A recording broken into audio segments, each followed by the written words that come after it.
Você confere o papel uma, duas vezes. A luz do celular desenha uma faixa fria no teto do quarto. A mão que segura o bilhete treme de um jeito que não era tremor de sono. Era tremor de mundo se deslocando. Os números ali parecem pequenos e, ao mesmo tempo, portais. Cada algarismo abre uma porta e você ainda não sabe o que tem dentro. O silêncio que vem depois não é ausência. É um peso, uma pressa lenta. Você acabou de chegar tão longe que a vida que até ontem parecia reta virou um mar de bifurcações. A primeira semana é feita de gestos mecânicos, telefonemas cortados, olhar para a tela sem realmente ver. Existe um tipo de incredulidade que ocupa todo o corpo. O peito quer acreditar, a razão quer provar, as mãos buscam quem valide aquilo. O primeiro movimento quase sempre é o mesmo: privacidade, sigilo, ordem. Alguém lembra da palavra discrição, com o tom de quem recita um mantra. O segundo movimento é prático: encontrar alguém que saiba traduzir aquele número em mundo.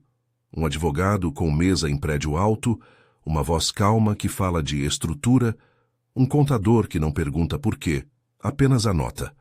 Você monta uma equipe como se estivesse armando uma embarcação capaz de atravessar um oceano desconhecido. No escritório do advogado, a luz é branca, o café é morno e existem livros que servem mais de cenário do que de consulta. Há palavras que soam como ferramentas: holding, gestão, proteção. Elas não explicam nada, mas prometem arquitetura. O tom ali é de contenção. Precisamos ser rápidos e discretos. Sigilo vira instrumento de segurança emocional também. Ainda não se trata só de dinheiro, mas de controlar a contaminação das histórias. Segredo é a primeira estratégia. É também o começo da costura de um novo corpo social ao redor de quem agora tem muito. O alívio chega de forma tão concreta que dói de tão nítido. Pagar as contas da infância da sua mãe, consertar o que sempre esteve pendente na casa do pai, baixar as mãos trêmulas que nunca tiveram como respirar, ver a ficha de um amigo de infância, perceber que a dívida que o sufocava era pequena demais para o mundo novo que você pode prover, e ainda assim fazer a transferência e sentir uma gratidão mútua tão genuína que corta. Existe uma cena que volta como imagem: o abraço do seu pai na garagem, as mãos dizendo não precisava, os olhos dizendo sempre precisei. Dinheiro resolve problemas concretos: teto, remédio, escola. A dignidade de alguém que há tempo vivia com menos do que merecia. Esse é um dos ganhos puros, não romântico nem moralista, apenas real. Mas junto com a faxina das pendências vem uma rapidez que consome. Primeiro, as pequenas indulgências: uma viagem comprada sem muita razão, um relógio que você prova na loja e decide que é um presente que a vida pede, jantares que duram noites. São prazeres que explodem como fogos de artifício, intensos, coloridos, fáceis. No começo, tudo tem um tom de descoberta, novidade e catarse. Você compra coisas que parecem responder à pergunta antiga: e se? Por algumas semanas essa sensação é intoxicante. O corpo se curva ao prazer como quem toma um remédio que alivia dores antigas. A escalada é rápida. O consumo vira um ritmo. Hotéis, reservas, carros que não pegam estradas, roupas que ficam em cabides, festas que parecem feitas para serem fotografadas. O luxo, pensado no início como celebração, começa a perder cor. A novidade embota. Onde antes havia excitação, agora há uma espécie de ruído de fundo. As escolhas, que premiavam impulsos e serviam de prova de um poder recém-descoberto, tornam-se gestos mecânicos. A sensação que domina é estranha. Você pode ter tudo o que imaginou e, mesmo assim, sentir um vácuo no ponto onde as pequenas batalhas do passado davam forma à sua história. Parte desse vazio vem do inesperado: mudanças nas relações. Amigos antigos desaparecem por evasão natural. Outros reaparecem atraídos por possibilidades. Parentes revelam pedidos que antes estavam adormecidos. Alguns telefonemas começam com "posso te explicar uma coisa?" e terminam em silêncio. Você descobre rapidamente que a intimidade passa a ter preço, não só econômico, mas simbólico. Cada gesto seu será avaliado e o peso da sua resposta repercute. Há uma geografia nova de expectativas. Solicitações que antes eram raras se tornam constantes. A generosidade de um tempo vira demanda, e você aprende a dizer não numa língua nova, ou a delegar o não à sua equipe. É quando surgem os boatos que a vida externa começa a se recompor ao redor de você. Boatos são pombos que voltam com mensagens diferentes, e cada mensagem carrega múltiplas versões. É preciso criar defesas. Surge a blindagem, seguranças que fazem a rota da sua casa parecer um mapa militar. Rotinas pensadas para evitar previsibilidade, rotinas que até ontem eram triviais, um café na padaria, uma volta ao parque, agora são coordenadas. O cotidiano, antes um território neutro, vira autoridade a ser administrada. A vida pública começa a exigir logística, e o que parecia liberdade passa a necessitar de permissão. Essa blindagem tem um custo óbvio, a perda de espontaneidade. Você aprende a trocar posso por agendei. As surpresas, que antes brotavam do simples acaso, agora precisam ser planejadas por alguém que calcula risco.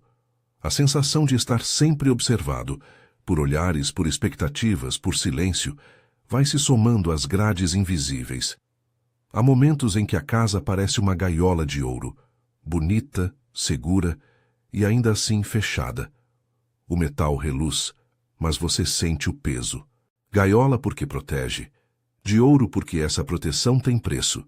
O isolamento não é apenas físico. Existe uma redução lenta na variedade das conversas. Pessoas começam a falar sobre resultados, retornos, imagem. A linguagem se transforma em um espelho da nova vida, com termos que você ouve e reconhece, mas que muitas vezes não cabem mais no que você era. É uma troca de repertórios. Você deixa de ser ouvido por quem contava suas pequenas histórias e passa a ser ouvido por quem quer algo do seu presente. A intimidade sofre erosão. Até a risada parece calibrada.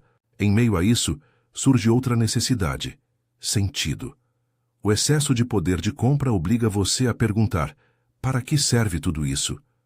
Doação é uma resposta natural, mas não é a única.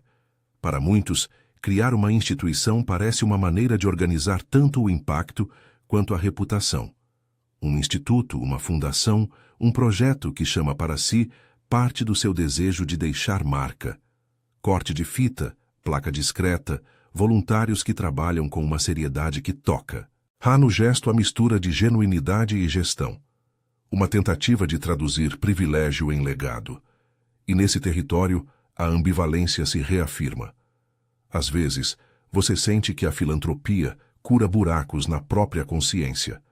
Outras vezes, o gesto parece um espelho que reflete mais sobre você do que sobre quem recebe. Não é necessariamente hipócrita, é humano. Doar pode ser ato de amor e, ao mesmo tempo, mecanismo de ordenação pessoal. Quando você organiza recursos para causas que conhece, há um movimento de sentido real.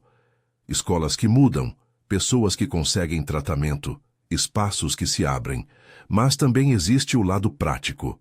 A filantropia vira parte do aparato de proteção emocional. Nesse espaço, intenções e resultados coexistem, e nenhuma pureza absoluta parece possível. Importa a honestidade da motivação? Sim.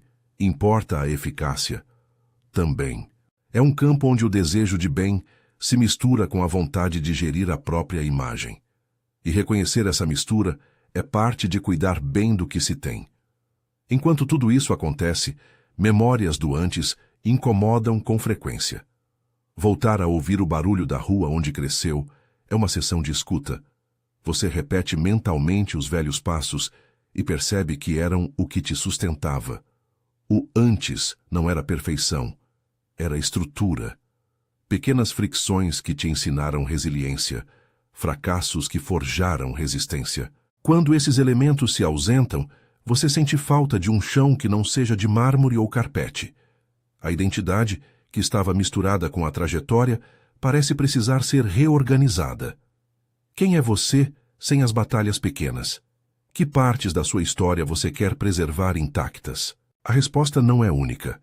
Algumas pessoas se reconectam ao que eram, manter laços com os vizinhos, frequentar um café simples, devolver com frequência a origem.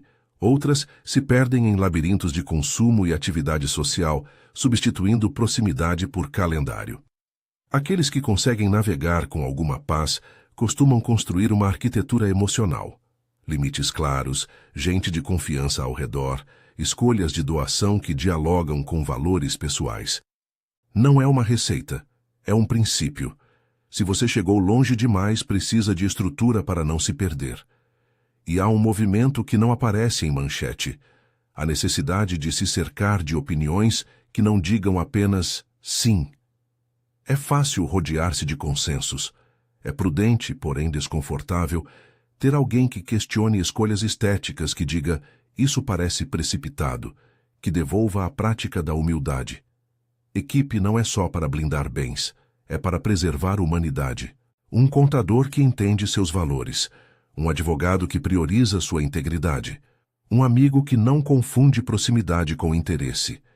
Essa triangulação é mais valiosa do que muitos bens tangíveis. Um ponto delicado é a gestão do orgulho e do pensamento sobre mérito. Existe uma narrativa cultural que liga sucesso absoluto à virtude pessoal incontestável. Quando você chega a um patamar que muda vidas, é tentador acreditar que tudo é fruto da própria capacidade. Em parte talvez seja, em parte não. O acaso, o suporte recebido, o contexto, tudo faz parte da equação. Manter essa humildade não é negar esforço, é reconhecer que cada trajetória é tecida por forças diversas. Essa consciência ajuda a evitar a armadilha de transformar riqueza em julgamento moral sobre os outros. Outro custo invisível é a alteração da liberdade espontânea. Quando você precisa planejar um passeio como se fosse um deslocamento protegido, perde-se algo que não tem preço: a leveza de decidir sem cálculo. O mundo que se abre diante de você tem caminhos, mas também cercas. Há quem descreve essa sensação como moralmente carregada. Cada escolha tem implicação pública, cada prazer vira discurso possível. Você passa a viver com a percepção constante de que sua alegria pode ser interpretada, criticada, desejada. Isso promove autocensura. A autoconsciência não é má. Quando exagerada, se transforma em prisão. E aqui volta a pergunta que me assombrou muitas noites: o que você aceitaria pagar por esse lugar? Não falo de dinheiro. Falo de aquilo que, no fim das contas, ele não compra. A liberdade de ser medíocre às vezes. A possibilidade de fracassar sem que o mundo anote como catástrofe. A simplicidade de uma manhã de domingo sem agenda, sem expectativa. A trajetória de quem alcança muito envolve escolhas contínuas. Conservar vínculos, investir em pessoas verdadeiras, destinar tempo para perguntas profundas. Essas escolhas são menos glamurosas que uma carruagem de luxo, mas mais decisivas para o bem-estar. Existe ainda um outro movimento: a educação emocional. A capacidade de sentir sem ser tragado pelo impulso de transformar o sentimento em performance. Grande parte da exposição que chega com riqueza é performativa, expectativa de que você sempre dê um exemplo, que seja um case de generosidade, que seja inspiração. A verdadeira maturidade é fazer o bem sem aguardar holofotes, é responder ao próprio coração sem transformar cada gesto num palanque. Isso exige prática. Requer paciência consigo mesmo e com os outros. A complexidade aumenta quando aparecem pessoas cujas necessidades são legítimas e urgentes. Como responder a pedidos que tocam diretamente em quem você ama? A tentação de resolver tudo com dinheiro é forte e muitas vezes eficaz, mas nem sempre saudável. Resolver uma emergência não é o mesmo que construir autonomia. Há momentos em que a doação é socorro, há momentos em que a doação é substituição de responsabilidade. Reconhecer essa diferença demanda gentileza e limites. Não por frieza, mas por responsabilidade. Ajudar de forma que o outro ganhe dignidade, não dependência. No campo público, a imagem começa a ser um patrimônio. A visibilidade que acompanha o sucesso exige postura. Alguns usam isso para influenciar causas reais, outros para construir um catálogo de boa vontade. A escolha entre as duas formas é íntima e estratégica, mas é preciso honestidade. Filantropia com planejamento sério pode transformar vidas. Filantropia de cena pode servir apenas para limpar consciências. Nem tudo que reluz é intenção pura. Reconhecer isso sem amargura é um exercício de lucidez. Em casos extremos, o que se percebe é uma troca de problemas. Saem as emergências cotidianas e entram problemas existenciais. Antes você lidava com prazos apertados, com contas, com provas de resistência. Depois, suas questões têm outras formas. Como manter relações verdadeiras? Como não ser um alvo? Como não transformar cada gesto em mercadoria? Essa troca não é necessariamente pior. É apenas diferente e, por vezes, mais difícil porque é invisível. Exige outra pedagogia. A educação de quem agora tem e precisa aprender a ser responsável com o ter. Mas não quero que tudo soe como aviso pessimista. Há luz real e possibilidades de bem profundo. Com recursos, você pode criar escolas, financiar pesquisas, dar suporte a talentos, coisas que movem sociedades. Você pode devolver oportunidades que haviam faltado aos seus e multiplicar chances. Há prazer genuíno em ver frutos concretos de uma escolha ética. O ponto é, a responsabilidade cresce na mesma medida que o alcance. Se chegou longe, não basta celebrar. É momento de articular propósito com ferramentas.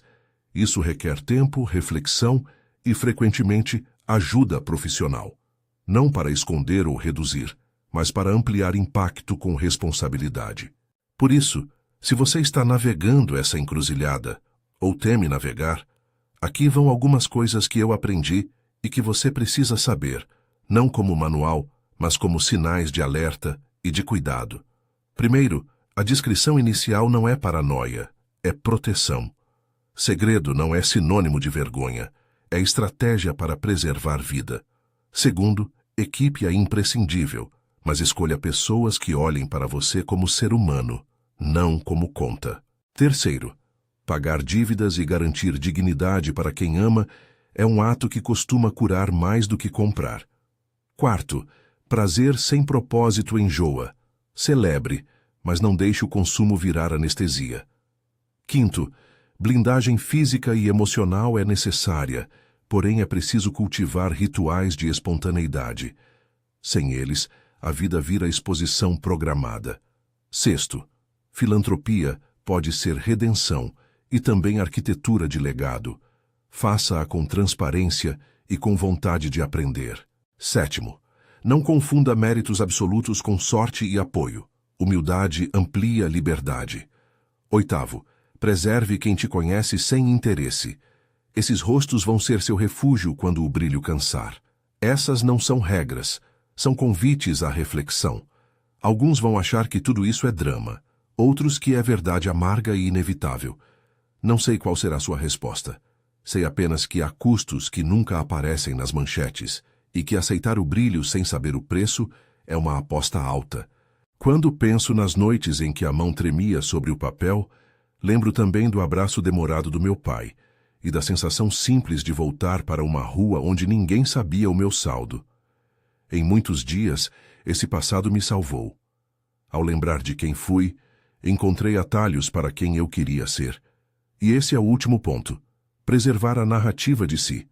Ter muito força, sem memória, é como correr com um motor potente sem mapa. A memória, as falhas, as pequenas conquistas do passado são mapas que ajudam a navegar sem se perder. Portanto, se você chegou longe demais, ou está prestes a chegar, saiba que a viagem é bela e perigosa. Há coisas a ganhar que ninguém pode medir, e há perdas que só se reconhecem no silêncio de uma madrugada.